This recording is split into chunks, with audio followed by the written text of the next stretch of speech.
Hello everyone, welcome to biology class, and today we are going to start vector DNA and foreign DNA. ठीक है?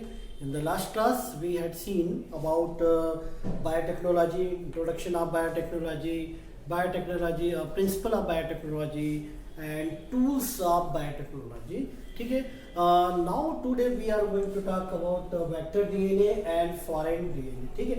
हमने last class में भी discuss किया था कि वेक्टर का मतलब क्या होता है। ठीक है, तो वेक्टर जैसे मैंने एक मलेरिया पैरासाइट के बारे में बताया था। मलेरिया जो डिसीज होती है, हमको मलेरिया जो पैरासाइट होता है प्लाज्मोडियम, उसके थ्रू होती है। ठीक है, अब प्लाज्मोडियम के थ्रू होती है तो प्लाज्मोडियम तो हो गया क्या, पैरासाइट। ठीक है, और ह्यूमन बीइंग हो गया होस्ट। अब वेक्टर कौन होगा इसमें, तो वेक्टर होता है उसमें, वहाँ पे वेक्टर क्या होता है भाई, क्या बताया था मैंने, आपको याद है? उसमें वेक्टर होता है फीमेल एनाफिलिस मॉस्किटो जो उसको कैरी करती है। तो यहाँ पे क्या रहेंगे, यहाँ पर बायोटेक्नोलॉजी में मैंने आपको बताया था, बायोटेक्नोलॉजी में वेक्टर जो होते हैं वो क्या होते हैं, जहाँ पे जेनेटिक मटेरियल जो होते हैं, डीएनए और आरएनए जो होते हैं, ये वेक्टर का काम करते हैं। ठीक है, तो आज हम इसी की बात करेंगे। Let's see today about vector DNA और DNA which is used in genetic engineering. मतलब हम जिस डीएनए का यूज़ कर रहे हैं जेनेटिक इंजीनियरिंग में या रिकॉम्बिनेशन टेक्नोलॉजी में, उस डीएनए को हम क्या कहेंगे, वेक्टर डीएनए कहेंगे। और मैंने आपको अभी बताया थोड़ी देर पहले कि वेक्टर यहाँ पे क्या रहता है, जेनेटिक मटेरियल रहता है। मतलब DNA act as vector DNA, vector. ठीक है, और डीएनए विच इज यूज, तो नाम क्या है, वेक्टर डीएनए। हम यहाँ पे वेक्टर डीएनए किसे कह रहे हैं, और डीएनए विच इज यूज, कौन सा डीएनए वेक्टर कहलाएगा। ठीक है, और DNA which is used in genetic engineering to insert foreign gene in it. मतलब इसी वेक्टर डीएनए में फॉरेन डीएनए क्या होगा, इंसर्ट होगा और रिकॉम्बिनेंट डीएनए बनेगा जेनेटिक इंजीनियरिंग के थ्रू। ठीक है, तो उसे हम कहेंगे वेक्टर डीएनए। ठीक है, एक जो वेक्टर डीएनए होता है उसके क्या क्या कैरेक्टरिस्टिक्स होते हैं वो हमको देखना है। ठीक है, तो वेक्टर डीएनए की क्या क्या कैरेक्टरिस्टिक्स होना चाहिए। एक जो सब अच्छा एक वेक्टर होता है, characteristics for a good vector is what. ठीक है, तो characteristics for a good vector, first one is small size.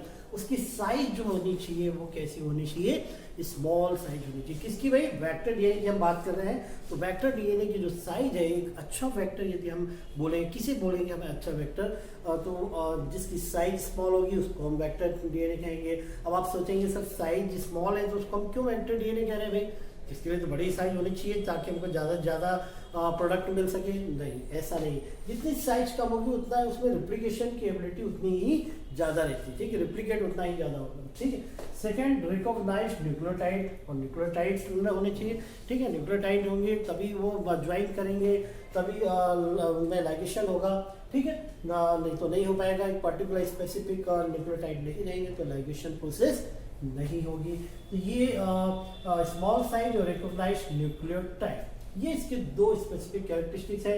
यहाँ पर हम बायोटेक्नोलॉजी में जो हम क्या बोलते हैं वेक्टर यूज करते हैं, डीएनए, वेक्टर डीएनए, ठीक है, वो होता है बैक्टीरिया में पाए जाने वाला प्लाज्मिड डीएनए। क्या, प्लाज्मिड का नाम आपने पढ़ा होगा, सुना होगा। तो प्लाज्मिड जो रहता है यहाँ पे एक एक्स्ट्रा क्रोमोसोमल यूनिट होती है। इस प्लाज्मिड का यूज यहाँ पे क्या किया जाता है, वेक्टर डीएनए फॉर्म में यूज किया जाता है। और ये कहाँ होता है, ये बैक्टीरिया में ही होता है। किसमें पाया जाता है भाई, बैक्टीरिया में पाया जाता है। सपोज ये एक बैक्टीरियल सेल है। ठीक है, इस बैक्टीरियल सेल में एक तो होगा इसका खुद का अपना ओन एक जेनेटिक मटेरियल रहेगा सर्कुलर फॉर्म में इस तरह का, और एक जो रहता है वो किसका, कौन सा रहता है, एक रहता है प्लाज्मिड डीएनए। ये क्या रहता है, प्लाज्मिड डीएनए। और ये जो प्लाज्मिड डीएनए जो रहता है ये क्या हो गया, इसका अपना डीएनए है, ये डीएनए है। और ये क्या हो गया, प्लाज्मिड डीएनए हो गया भाई। ये बैक्टीरिया में पाया जाने वाला एक प्लाज्मिड डीएनए। और ये मतलब ये एक्स्ट्रा क्रोमोसोमल यूनिट होती है, एक्स्ट्रा क्रोमोसोमल डीएनए होता है जो बैक्टीरिया में, ई कोलाई बैक्टीरिया में देखा गया था। तो ये प्लाज्मिड डीएनए जो है ये वेक्टर डीएनए काम करता है, जिसकी स्मॉल साइज होती है। इसकी क्या क्या कैरेक्टरिस्टिक होती है भाई, प्लाज्मिड डीएनए की क्या क्या कैरेक्टरिस्टिक होते हैं। एक तो ये फर्स्ट वन स्मॉल साइज का होता है, स्मॉल साइज होता है। ठीक है, और सेकेंड जो होता है सेकेंड इसकी प्रॉपर्टी है वो क्या है, सेल्फ रिप्लिकेशन की इसमें एक प्रॉपर्टी होती है। क्या प्रॉपर्टी पाई जाती है, सेल्फ रिप्लिकेशन की इसमें प्रॉपर्टी पाई जाती है, स्मॉल साइज, ठीक है, और सेल्फ रिप्लिकेशन की इसमें प्रॉपर्टी होती है। इसलिए इसको क्या कहते हैं भाई, ये हम बात करें किसकी, इसको भी मिटा देते हैं हम, नहीं तो आपको कंफ्यूजन हो सकता है, इसको हम अभी मिटा देते हैं, फॉरेन डीएनए को भी ड्रॉप कर देते हैं हम यहाँ पे, ठीक है। तो ये हम बात कर रहे हैं प्लाज्मिड डीएनए की हम बात कर रहे हैं भैया ना। इसका एग्जांपल मैंने बताया प्लाज्मिड, जो कि वेक्टर फॉर्म में यूज होता है, और जो वेज फेज जो जैसे बैक्टीरिया फेज वगैरह रहते हैं, फेज जो वायरस जो रहते हैं, फेजी वायरस है ना, वो यूज होते हैं इसमें, इसके लिए वेक्टर डीएनए के फॉर्म में यूज होते हैं, ठीक है। तो वेक्टर डीएनए का मैंने बहुत ही अच्छा एग्जांपल बताया आपको, प्लाज्मिड जो यहाँ पे बायोटेक्नोलॉजी में यूज होता है, जो कि बैक्टीरिया में पाया जाता है। बैक्टीरिया में एक उसका अपना सेल्फ डीएनए होता है और एक क्या होता है, प्लाज्मिड डीएनए होता है। क्या क्या कैरेक्टरिस्टिक्स बताया मैंने प्लाज्मिड डीएनए की, एक स्मॉल साइज, दूसरा सेल्फ रेप्लिकेशन, ये अपने सेल्फ रेप्लिकेशन की इसमें प्रॉपर्टी होती है, जो कि बहुत ही अच्छी प्रॉपर्टी मानी जाती है। आपके एनसीईआरटी बुक में एक बहुत ही अच्छा एक प्लाज्मिड का एक एग्जांपल दिया हुआ है, ठीक है, उसके बारे में बताता हूँ, उसका नाम क्यों और कब पड़ा, ठीक है। एक प्लाज्मिड का नाम दिया हुआ है आपकी बुक में, ठीक है। तो ये एक एग्जांपल दिया हुआ है आपकी एनसीईआरटी बुक में, PBr 322, ये क्या है, ठीक है। PBr 322 ये क्या है, ये आपकी बुक में एनसीईआरटी बुक में दिया हुआ है। ये क्या है, ये वही वेक्टर डीएनए का एग्जांपल है। ये क्या है, ये वेक्टर डीएनए है, वेक्टर डीएनए या वेक्टर प्लाज्मिड डीएनए, ठीक। इसका मतलब क्या है, P स्टैंड फॉर, ठीक है, या P इज डिनोटेड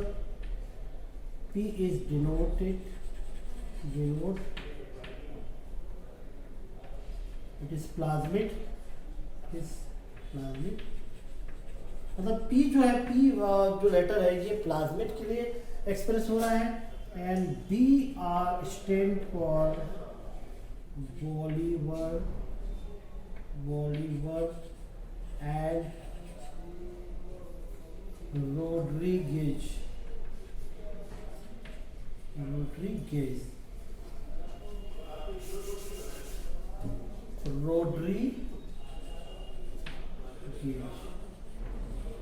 ठीक है। P is denoted, it is plasmid, क्या है, प्लाज्मिड है, और BR stand for Bolivar and Rodriguez. Bolivar and Rodriguez का यहाँ पे क्या मतलब है, Bolivar and Rodriguez are two scientist who are discovered PBr 322 vector plasmid या वेक्टर डीएनए। इसकी डिस्कवरी इन्होंने की थी बॉलीवर और रोड्रिगेज ने, इसलिए यहाँ पे BR आता है ना। B is stand for Bolivar and R is stand for Rodriguez. ये दो साइंटिस्ट थे जिन्होंने PBr 322 को डिस्कवर किया था, ठीक है।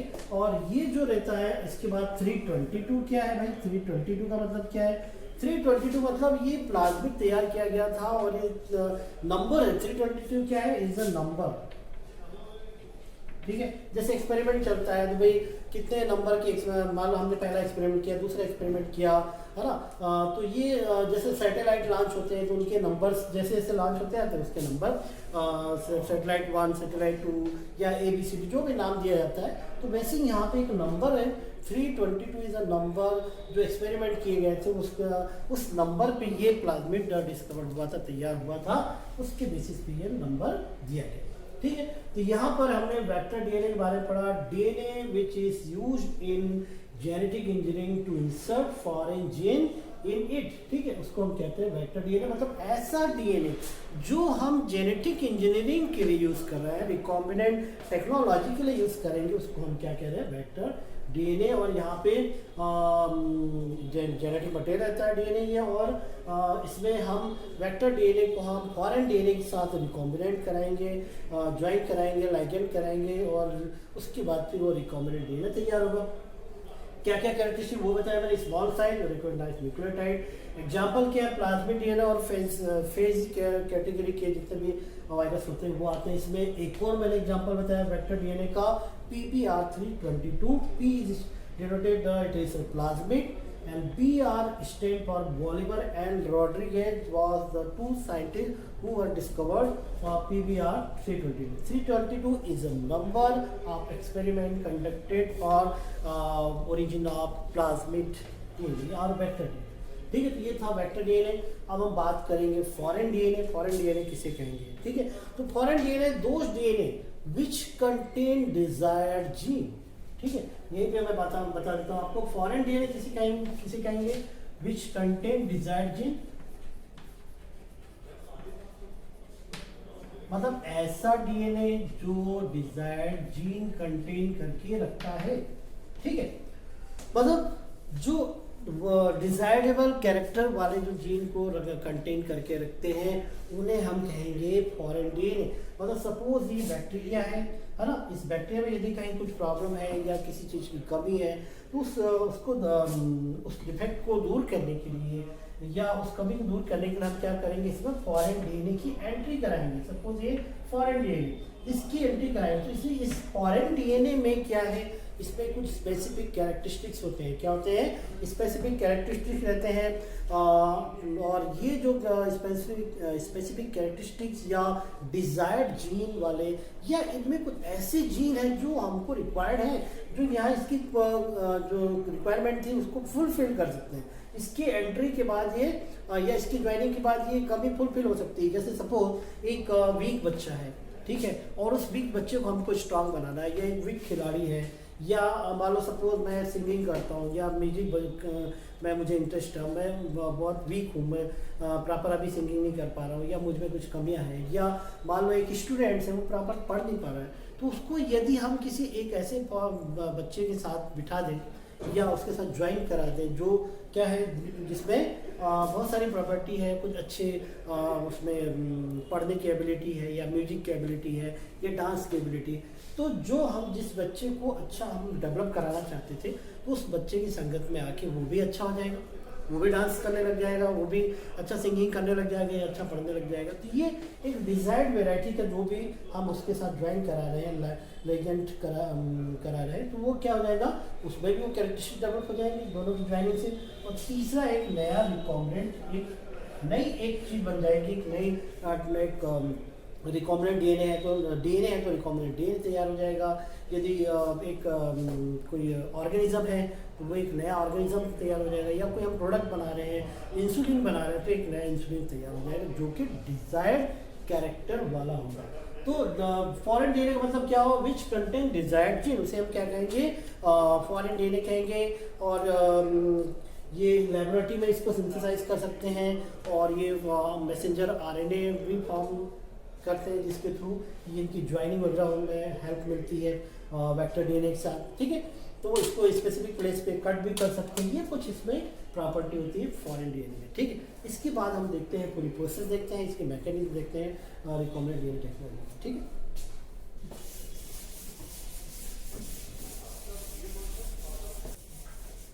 चलिए देखते हैं next process of recombinant DNA technology.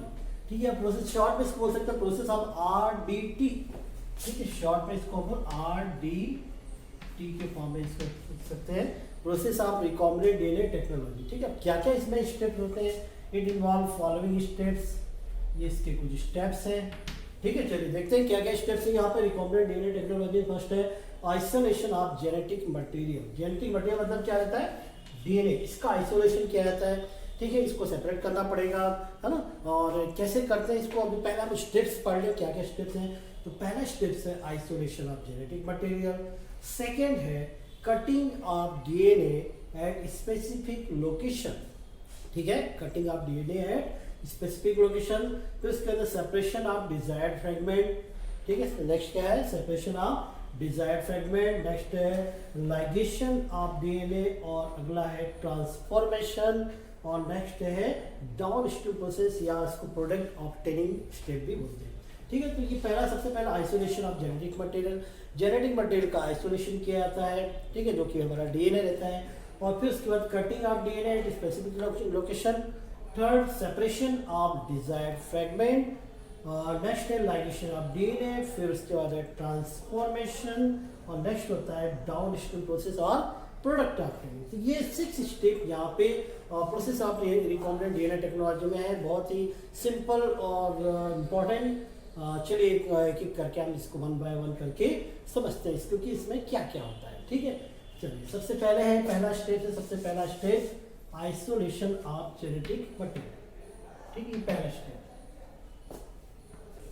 ठीक है, तो सबसे पहला स्टेप है isolation of genetic material. Genetic material का आइसोलेशन मतलब क्या, इसको ब्रेक किया जाता है। ठीक है, हमको आइसोलेट करना है डीएनए को, जो हमारे एक्सपेरिमेंट के लिए जिससे हमको नया प्रोडक्ट बनाना है, रिकॉम्बिनेंट डीएनए टेक्नोलॉजी में रिकॉम्बिनेंट डीएनए तैयार करना है।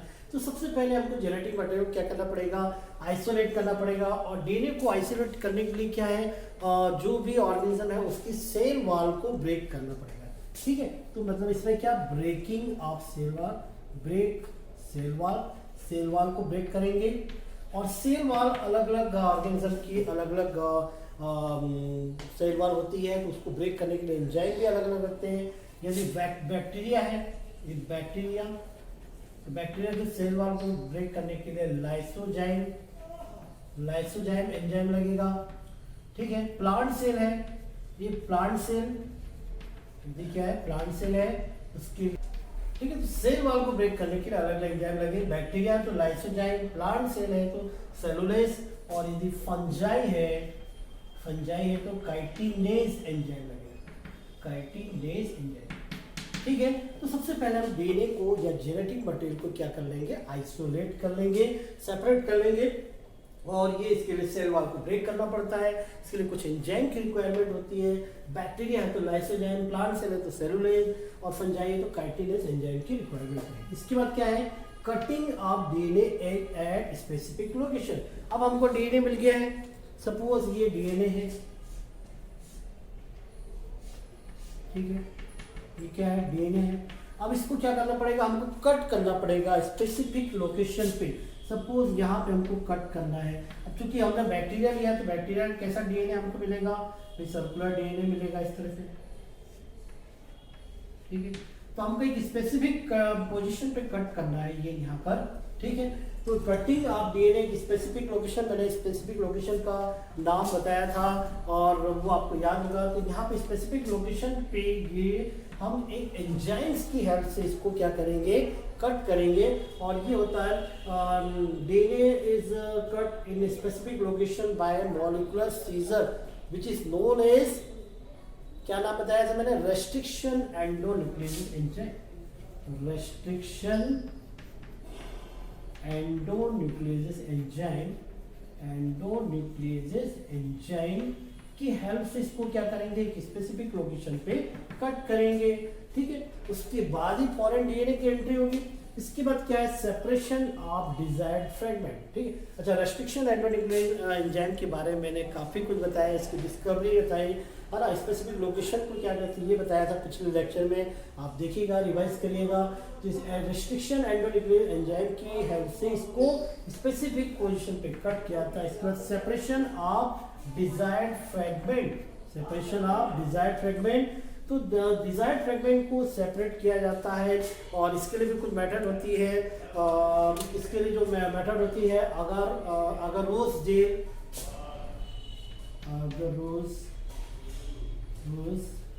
अगरोस जेल, इलेक्ट्रोफोरेसिस मेथड होती है। ठीक है, तो जेल इलेक्ट्रोफोरेसिस मेथड के थ्रू डिजायर्ड फ्रेगमेंट को क्या किया जाता है, सेपरेट किया जाता है।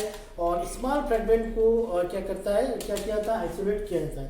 ठीक है, ठीक है, तो स्पेसिफिक लोकेशन पे हमने कट किया, उसके बाद सेपरेशन ऑफ डिजायर्ड फ्रेगमेंट। ठीक है, अगरोस जेल इलेक्ट्रोफोरेसिस के थ्रू हम इसको क्या करते हैं, सेपरेट करते हैं। स्मॉल फ्रेगमेंट को हम अलग कर लेते हैं, स्मॉल फ्रेगमेंट को हम क्या कर लेते हैं, आइसोलेट कर लेते हैं। ठीक है, इस मेथड को बोलते हैं सेपरेशन ऑफ डिजायर्ड फ्रेगमेंट। तो जेल इलेक्ट्रोफोरेसिस मेथड के थ्रू हम स्मॉल फ्रेगमेंट को सेपरेट कर लेते हैं। इसके बाद है लाइगेशन ऑफ डीएनए। ठीक है, तो तो लाइगेजेस एंजाइम की हेल्प से यहाँ पे हम क्या करते हैं, लाइगेशन करते हैं। किसका लाइगेशन करते हैं, लाइगेट करना मतलब जोड़ना, ठीक है। किसको जोड़ेंगे हम, वेक्टर डीएनए, वेक्टर डीएनए और क्या, फॉरेन डीएनए को, है ना। फॉरेन डीएनए आप अच्छे से समझ रहे होंगे, foreign DNA which contain desired gene.